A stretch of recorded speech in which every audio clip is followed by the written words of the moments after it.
Regresamos a Confrontación Democrática, hoy con el máster Emilio Brus, con el licenciado Juan José Echeverría y la ingeniera Marta Blanco. Analizamos estos acontecimientos de los últimos días sobre la tramitación del proyecto de ley de fortalecimiento de las finanzas públicas. Ya tuvimos hace unos segundos al diputado Carlos Ricardo Benavides, jefe de fracción de la bancada liberacionista, a quien le pedimos que nos informara sobre el trámite, la parte, digamos, procedimental de la tramitación de este proyecto de ley. Entonces, ya lo sabemos, están en mociones de reiteración, se encuentra en el plenario, en este momento el plenario está conociéndolas, van a sesionar en las mañanas y en las noches. Así que ahí hay alrededor, ¿cuántos? 300 y algo más de mociones presentadas, hoy ya revisaron 20. Buenas tardes, don Juan José Echeverría, ¿qué tal?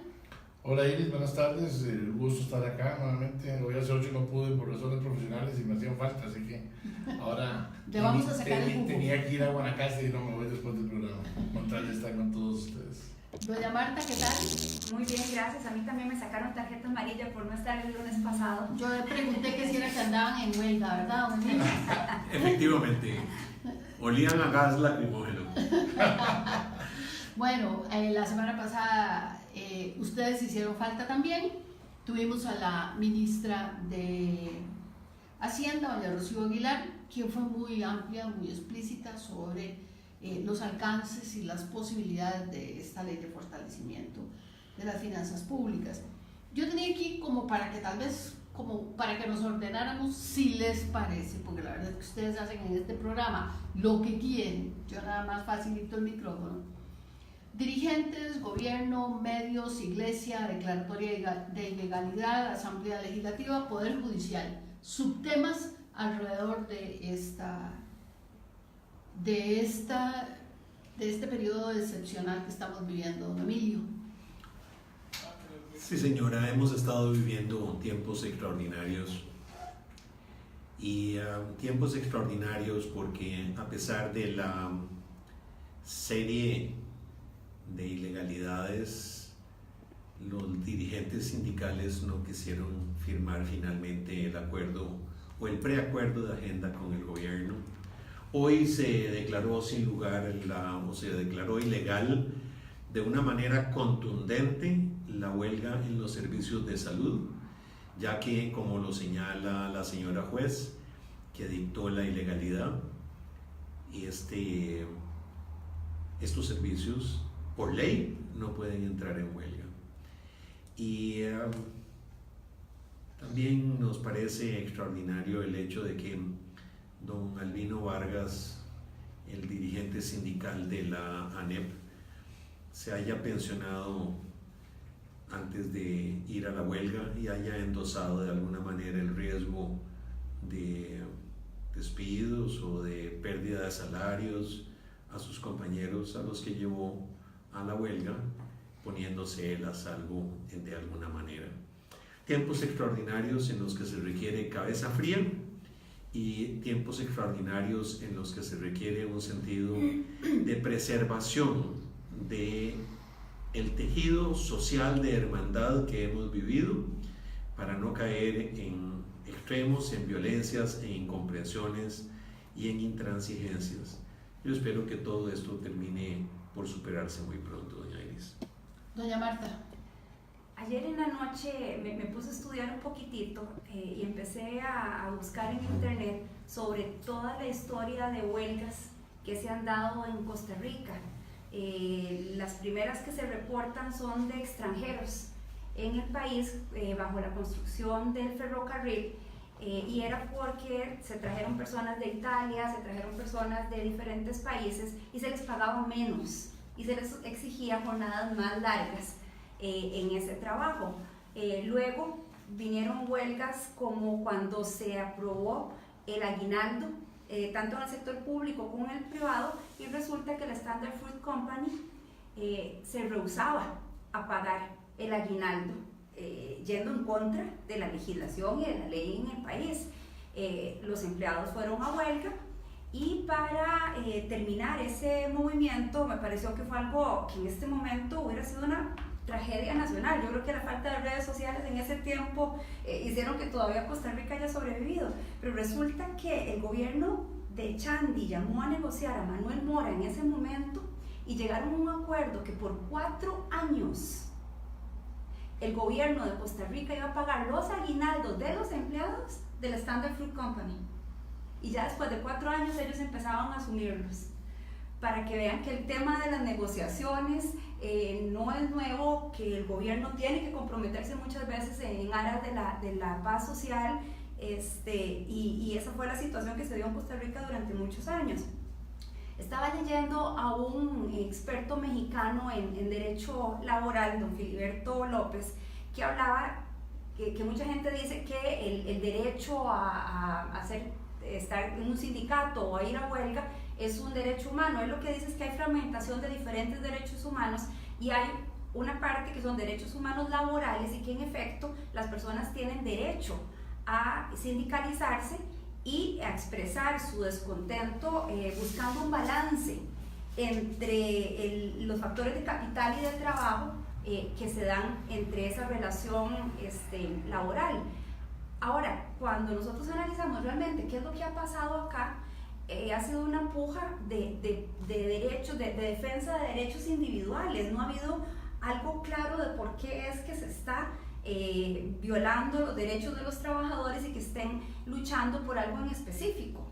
Esa es la razón por la que algunos jueces también... El proyecto de reforma de fortalecimiento de las finanzas públicas ha sido lo que ellos han argumentado. Pero el asunto es que eso no les afecta directamente su relación con su patrono. Ah, no, claro que no. Es una huelga de una naturaleza política. Y es interesantísimo, yo tengo varias amigas conocidas que son maestras o profesoras de escuela, y en diferentes grupos de conversación que tenemos he oído las razones y les he preguntado que por qué están yendo a huelga. Hay una que es profesora de inglés y que dice que el servicio civil, después de que les dio la oportunidad de prepararse en X certificación, etcétera, para poder trabajar, se echaron para atrás y ya no tenían eso. Entonces que eso les iba a afectar su salario. Y que además ella era interina y que era muy injusto que tuviera siempre la incertidumbre si iba a trabajar o no. Yo, pero eso no tiene nada que ver con el plan fiscal o con los impuestos, pero ella está participando en la huelga. Tengo otra que dice, bueno, a mí ya esto no me importa. Así lo digo, a mí ya no me importa, porque ya yo me pensiono a final de año, pero vengo a defender los derechos de mis compañeros. Entonces cada persona está yo creo que lo que hay es un descontento general con un montón de cosas que están mal en el Estado. Todo el tema de una sumatoria de descontentos. Totalmente, pero entonces, claro, porque incluso dentro de los sindicatos se están peleando, porque cada quien está peleando por diferentes cosas. Entonces, por más que se sienten en 20 mesas de negociación, jamás van a llegar a un acuerdo porque nunca se van a satisfacer tantos intereses individuales que hay. Juan José. Sí, bueno, en ese repaso que hacía Marta rápidamente al inicio, claramente todos eran procesos de lucha para reivindicar situaciones de carácter laboral, que es casualmente lo que en este momento nos está pasando. Pero bueno, la verdad que tampoco tiene mucho sentido entrar a discutir esto, porque precisamente el ordenamiento jurídico tiene sus propios mecanismos para poder valorar y analizar la motivación y la pertinencia o no de los procesos de huelga, y ya se han ido declarando ilegales la enorme mayoría, de 11 o 12 procedimientos que ya fueron analizados, solamente uno ha sido considerado de carácter legal, y hay algunas dudas con respecto a la imparcialidad de la juez que la emitió. A mí me parece que esa parte, digamos, no nos va a quedar más remedio que seguir adelante en las declaratorias que correspondan. Lo más grave no ha sido la huelga. Aquí siempre se ha dicho que el derecho a la huelga está reconocido, que sí tiene que ser legal. Eso es fundamental en un Estado de Derecho como el nuestro, que debe respetarse el ordenamiento jurídico. Yo sigo insistiendo que lo más grave son aquellos acontecimientos que al margen de la huelga, pero en el marco de la huelga, se han venido dando de violación de leyes, de sabotaje, de bloqueo, de agresión, de daños, ¿verdad?, a personas y a bienes institucionales, que eso sí es muy serio. Pero en el marco de todo lo que ha pasado, A mí sí me parece muy importante, y vos lo mencionabas, Iris, hacer una referencia al tema del acuerdo que supuestamente se había alcanzado, porque acordémonos que durante varios días, dicen que en total casi 100 horas de negociación, se estuvo discutiendo una salida preliminar, o sea, un acuerdo preliminar para luego entrar a una discusión de fondo. Y ese acuerdo preliminar, negociado por ambas partes, en donde los dirigentes sindicales fueron también coautores de ese acuerdo preliminar, luego los dirigentes sindicales lo llevan supuestamente a sus bases y sus bases lo rechazan. Entonces aquí una de dos: o los dirigentes sindicales realmente no estaban comprometidos con el acuerdo al cual habían llegado ellos con el gobierno y por lo tanto no lo vendieron bien a las bases, o, que sería peor todavía, estando ellos convencidos de que el acuerdo era positivo, no lograron convencer a sus bases de la pertinencia y de la conveniencia de ese acuerdo. En cualquiera de las dos circunstancias, los dirigentes sindicales quedaron totalmente descalificados. A mí me parece que no tienen en estos momentos ninguna autoridad, ya no llamo moral, política, social, de negociación, porque si ellos firmaron un acuerdo sin creer en él, es muy grave, pero si creyendo en él lo llevan a sus bases y no logran convencer a las bases, no, o sea, no ejercen liderazgo, no tienen la capacidad de que las bases refrenden lo que ellos como dirigentes habían, entre comillas, conquistado, entonces sí, esos dirigentes que están totalmente deslegitimados. Y era el acuerdo preliminar apenas, porque a partir de ese acuerdo lo que iba a haber era un proceso de una mesa de negociación supuestamente más amplia para aspectos puntuales que luego habría que ver cómo iba a ser la dinámica legislativa que nos explicaba ahora el señor diputado don Carlos Ricardo Benavides, cómo incluir algunas cosas que tampoco era fácil, pero por lo menos iba a haber un espacio de diálogo y de búsqueda de acuerdos. Pero ya, realmente estamos hoy lunes igual que el viernes, sin ningún tipo de acuerdo, pese a que en la madrugada del sábado todos abrigábamos la esperanza de que hubiera una luz al final del túnel, pero definitivamente la dirigencia sindical no logró concretar a lo que se habían comprometido, porque en esto el gobierno sí dijo: estamos de acuerdo, vamos a la mesa de diálogo, hablamos con todo el mundo, eso sí, que se suspenda la huelga, que fue parte también de lo que se había acordado, y ahora realmente uno no sabe qué va a pasar, porque si no están en disposición de sentarse a dialogar ya en un proceso definitivo, me parece que el escenario será solo legislativo. Don Emilio, para irnos al Sí, corte. señora. Yo no he entendido muy bien lo sucedido. No estoy exactamente claro, como lo está don Juan José Echeverría, de lo que sucedió. Los señores sindicalistas llegan a un acuerdo y llevan ese acuerdo para ser ratificado por la base. La base dice que no, pero no es que uno de los grandes reclamos que tenían los señores sindicalistas era que deseaban tener diálogo con el gobierno y no lo habían tenido. Y cuando se hace la agenda para el diálogo con el gobierno, entonces rompen esa agenda y no va a haber diálogo con el gobierno. ¿Quieren diálogo o no quieren diálogo? Bueno, las bases no quieren diálogo. Este es como un juego de dados, van a tirar todo o nada, o nos dan lo que exigimos o seguimos en huelga, en un momento en que las declaratorias de ilegalidad se siguen repitiendo, y sobre todo la institución de la Caja del Seguro Social y todos sus sindicatos fueron advertidos por la juez que la declara ilegal, que la ley establece la prohibición de huelgas en el sector salud. Y vamos a ver en qué termina esto. Me parece que la huelga está ya en el ocaso, pero todavía tiene algo de fuerza para mantenerse unos poquitos días más. Vamos a ir a un corte. Hoy está con nosotros el máster Emilio Bruce, el licenciado Juan José Echeverría y además la ingeniera Marta Blanco. Los lunes hacemos el análisis de los acontecimientos nacionales desde la perspectiva de empresarios. Hoy, por supuesto, el tema obligado es el tema de la huelga, que ocupa ya hoy, arrancamos con la 4ª semana, cuando todo parecía vislumbrar que había las posibilidades de llegar a un acuerdo. Las cosas han cambiado.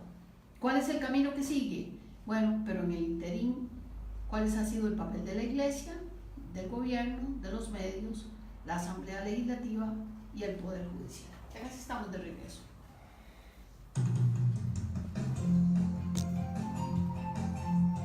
Esto es Confrontación Democrática.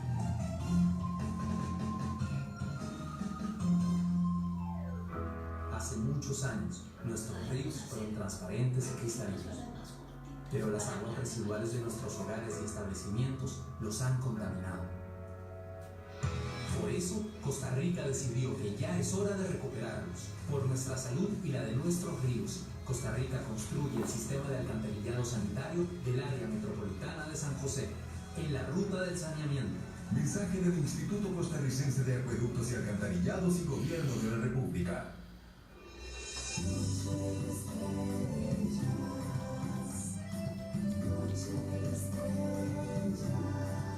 Noche de estrellas. De lunes a viernes, de 7 a 8 de la noche. Noche de estrellas.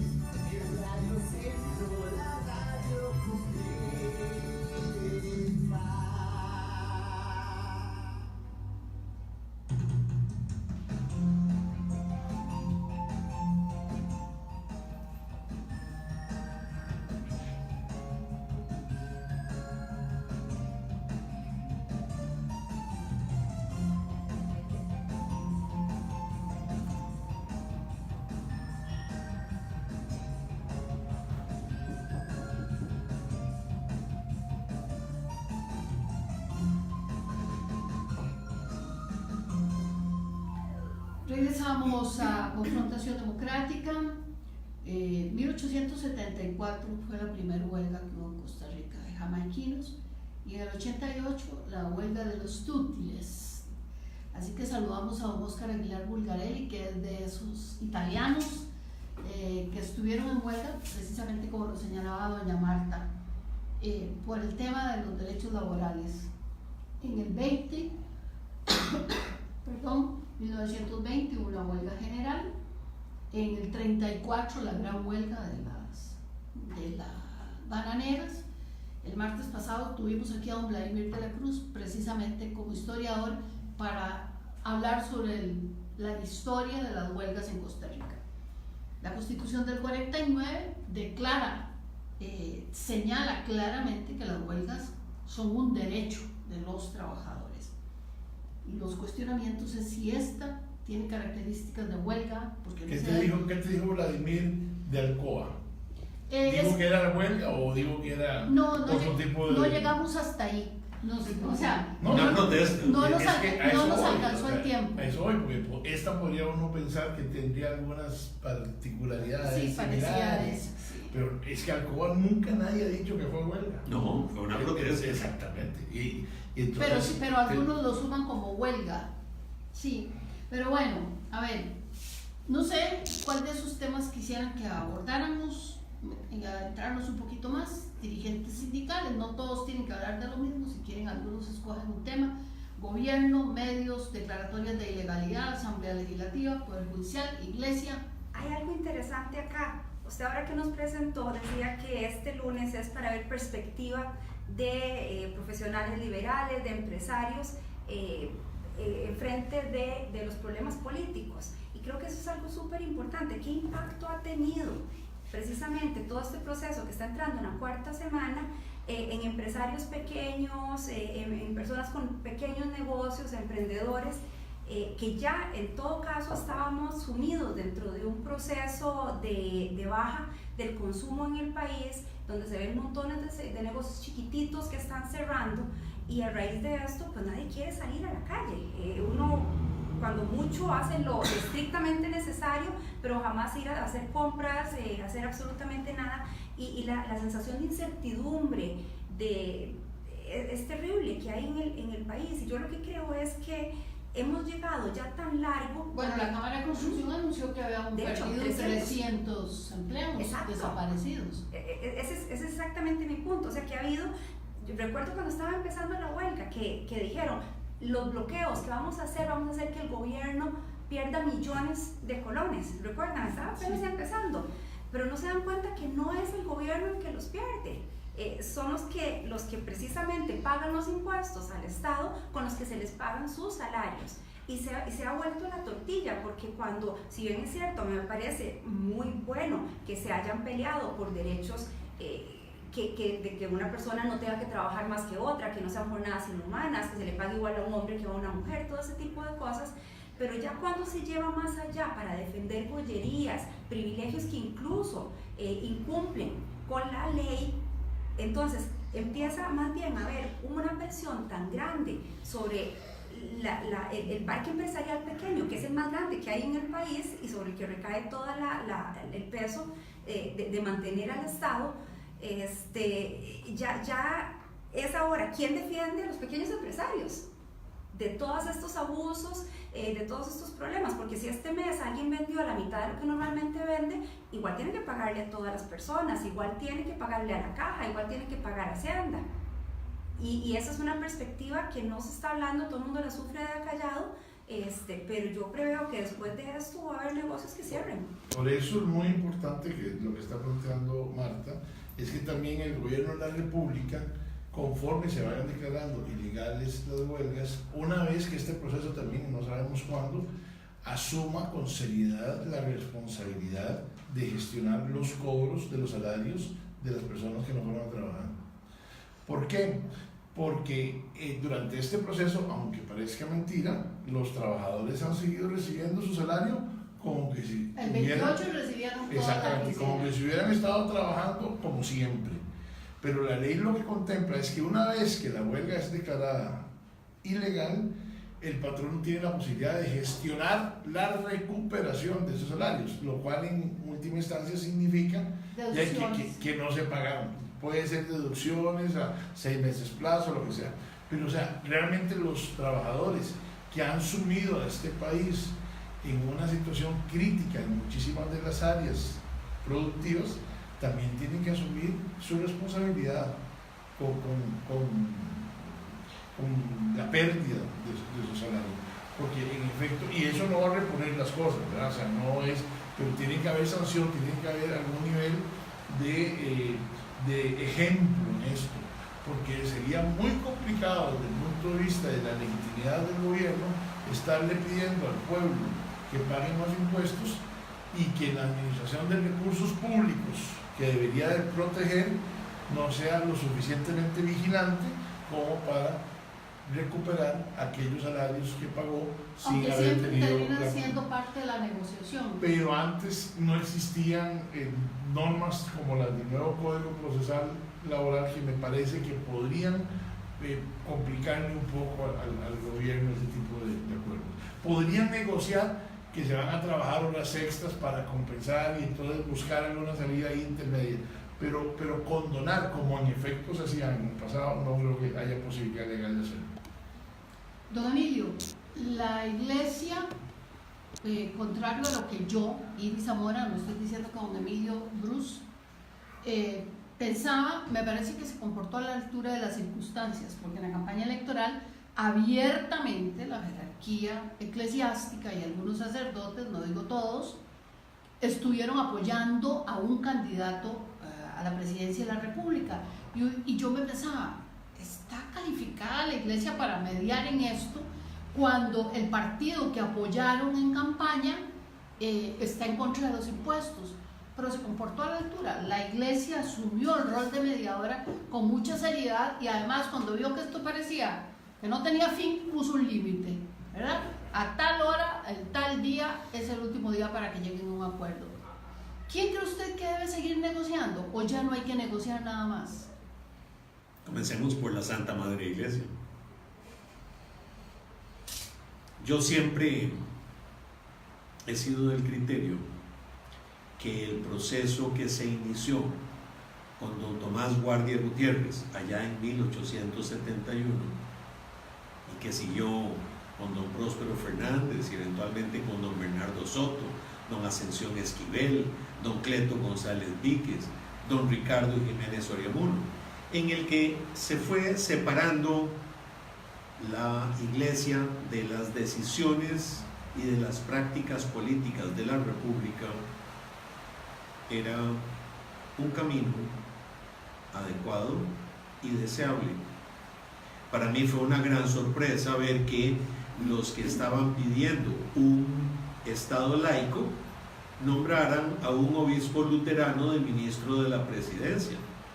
Y más sorpresa he recibido en estos días cuando el presidente, que había sido estigmatizado como candidato de ateo y de mil cosas, llama a la iglesia para que medie. Monseñor Quiroz dijo que había sido los sindicatos que habían propuesto su nombre. Lo dijo el primer día en conferencia de prensa. Los sindicatos eran una parte muy importante y considerable de los que querían sacar a la iglesia de la acción política. Debo decirle que la mediación a mí me ha parecido seria, me ha parecido que ha sido una mediación provechosa, mucho más provechosa de la que yo nunca creí, y me parece que debería continuar como mediadora. Creo que debería permanecer como una potencial mediadora ahora que los sindicatos dijeron que no quieren más diálogo y que van a la huelga y que no quieren la agenda. Y creo que es importante siempre tener una institución en la sociedad que tenga ese sentido de responsabilidad y de neutralidad partidista para tener la mayor credibilidad y el mejor radio de acción posible. Que Macho y yo estábamos comentando que nosotros considerábamos que se necesitaba más mano dura, que el costarricense había perdido ya la paciencia. Don Emilio decía que a él le parecía que estaba bien que fueran despacito como la canción. Así es. Viéndolo en retrospectiva. Violencia y represión nunca. Ahora, pero una cosa es autoridad y otra cosa es violencia. Totalmente. No estábamos hablando de que, no sé, que le pegaran a la gente o que hicieran cosas de ese tipo, pero que si hay un bloqueo de un carro, que traigan una grúa y que lo levanten, cosas de ese tipo. Sin embargo, habiendo dicho eso,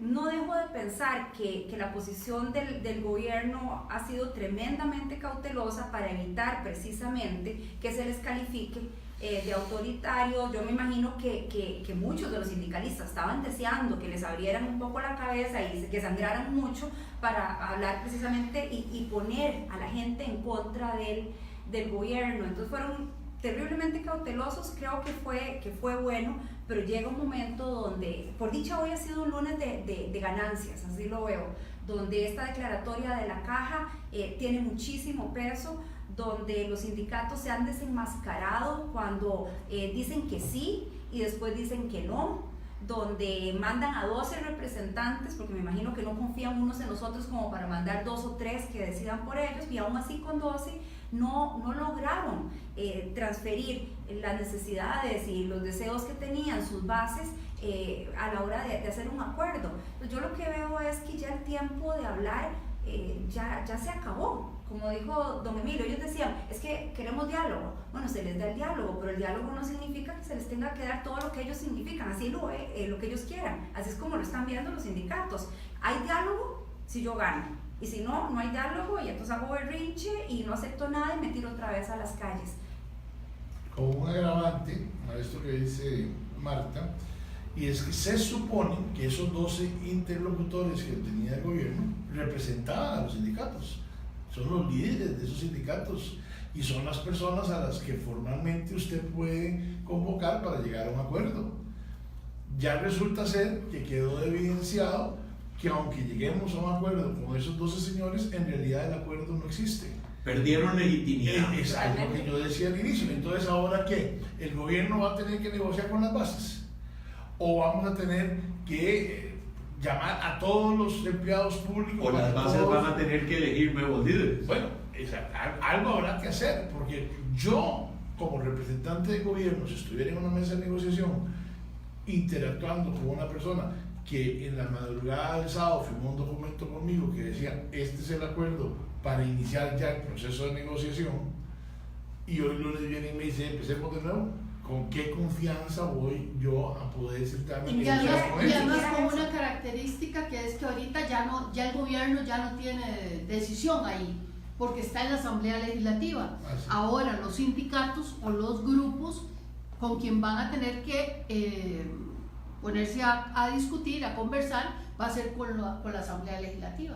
Y también se desenmascararon porque si llegaron a un acuerdo, juntos estamos conversando, juntos firmamos esto, juntos vamos a anunciar el domingo a las 3 de la tarde y empezaron sindicato por sindicato a hacer conferencias de prensa para cada uno decir lo que ellos querían. O sea, no son personas de palabra, entonces ¿cómo va a seguir el gobierno negociando con alguien que no tiene palabra, que es lo más valioso que una persona pueda tener? Macho, yo quería preguntar, Juan José, en este tema de la declaratoria de ilegalidad, el hecho de que hayan jueces de la República que se hayan declarado en huelga y además que haya un magistrado diciéndole a la Asamblea Legislativa, miren señores, este tema no lo toquen porque necesitan 38 votos y si no, esto puede pasar cualquier cosa. Usted como abogado, esta situación jurídica es, yo que no sé nada de esto, pienso que es irregular, pero desde su perspectiva. Bueno, son dos cosas diferentes, ¿verdad? Pero que estamos acompañan al Poder Judicial. Obviamente están en el marco del Poder Judicial.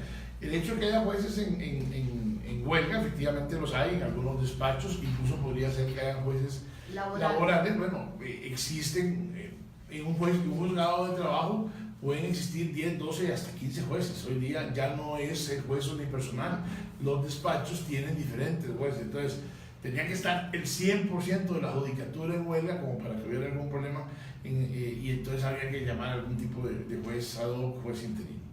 Lo del Poder Judicial, digamos, la declaratoria del Poder Judicial de don William Molinari, que fue el magistrado que emitió criterios sobre una consulta, pero luego ese criterio fue avalado por la Corte, o sea, no fue solo uno, eso es muy grave. Ahí hay varias cosas, ¿verdad? ¿Podría percibirse como una amenaza al Poder Legislativo? A mí particularmente no me gustó para nada ni la forma, ni el momento, ni el fondo, ¿verdad? Me parece muy poco serio por parte del Poder Judicial, porque esta es una consulta que se les había hecho hace 5 meses. De acuerdo con el procedimiento tenían 8 días para responder. Además es una consulta que no solo es extemporánea por el atraso del tiempo, sino que es extemporánea porque se refiere a un proyecto diferente al que hoy día se está discutiendo. Pero en efecto también pareciera ser que está la más alta jerarquía del Poder Judicial mandando un mensaje sumamente complejo a la Asamblea Legislativa, porque realmente nadie había planteado como una opción real el que fueran 38 votos, y ellos están sacándose de la mano un argumento en el sentido de que por estar eventualmente atentando contra, digamos, la garantía presupuestaria que está, valga la redundancia, garantizada por la Constitución, entonces tiene que modificarse con mayoría calificada.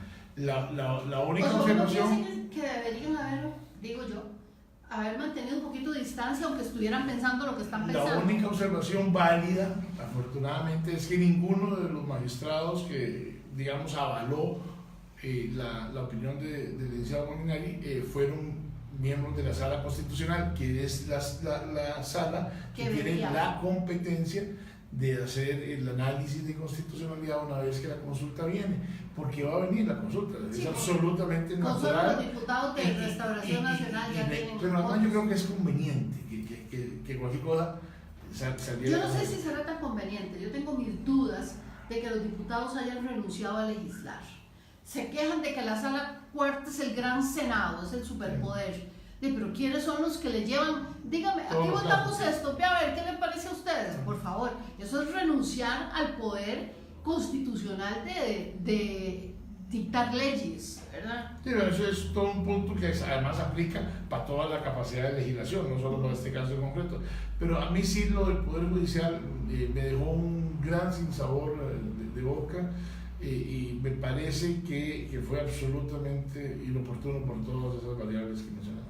Un minuto, doña Marta, y un minuto, don Emilio. No, voy a hacer un comentario que no me aguanto de decirle. Usted decía que por solo los votos de Restauración. Es que ahora hay un señor de izquierda restaurado, ¿verdad? Que se les Bueno, unió. pero no es que no solo eso, los sindicatos estuvieron yendo a los templos evangélicos para explicarles la reforma o los impedimentos que para ellos debería tener esta ley. Y lo menciono nada más porque el oportunismo político realmente me molesta. Don Emilio. Dialogar, siempre dialogar, cero represión, no uso de la fuerza, uso intenso de la razón, preservar el tejido de hermandad con que esta sociedad ha convivido tanto tiempo y tener siempre presente que cuando se presenta una protesta política, no una huelga, eso no es una huelga, es una protesta política, los gobernantes en el Poder Ejecutivo y en la Asamblea Legislativa no necesariamente deben acatarlos, pero sí deben siempre escucharlos, porque hay alguna cosa que puede estar perturbando el sistema. Cuando suena una de las cerraduras de la cabalgadura, es porque está suelta o está floja. Y hace bien el jinete en ver que otra vez sea colocada en propiedad. Creo que el presidente de la República, el señor ministro de Trabajo, el ministro de la Presidencia, los de Hacienda, los del Banco Central, doña Edna Camacho, la coordinadora del equipo económico, todos han hecho una gran labor, pero puede que a veces quemarse el pan a la puerta del horno. No cejemos en seguir la vía costarricense. Y hay que recordar que la paz y la estabilidad de nuestra sociedad está por encima de cualquier otra consideración. Nada más para terminar, decir que me preocupa mucho, no hubo desmanes, por lo menos el video, no hubo ninguna cosa desagradable, hubo una marcha de educadores ligados al APSE que llegaron hasta las instalaciones de Teletica, cantaron el himno del 15 de septiembre, no vi ningún disturbio. Les gritaban a coro evasores. Sí, pero yo no vi ningún disturbio, ninguna agresión física a las instalaciones, pero me llama la atención esto, porque cuando ya se tocan los medios de comunicación, independientemente de la tesis que tengan, porque alguien podría ser que vayan a apedrear a Diario Extra porque puso que había 1 millón de participantes y todos somos claros de que no los hubo. Entonces, a mí me parece que los medios de comunicación de pronto se conviertan en objetivos políticos es muy grave para la democracia. Y yo creo que estas pequeñas cosas deberían decirnos, costarricenses, hay que regresar a la calma, a ese pacto de concordia que dio origen a nuestra república, encontrarnos más y desencontrarnos menos y esperar que la cordura, la inteligencia, la sabiduría llegue no solo a la dirigencia sindical, a los trabajadores, sino también al gobierno de la república y a aquellos otros que intervienen en este proceso. Gracias a don Juan José Echeverría, a doña Marta Blanco, a don Emilio Bruce y a todas y todos ustedes. Hoy no pudimos dar lectura de la cantidad de gente que ha estado también viéndonos a través de Facebook Live. Hasta mañana.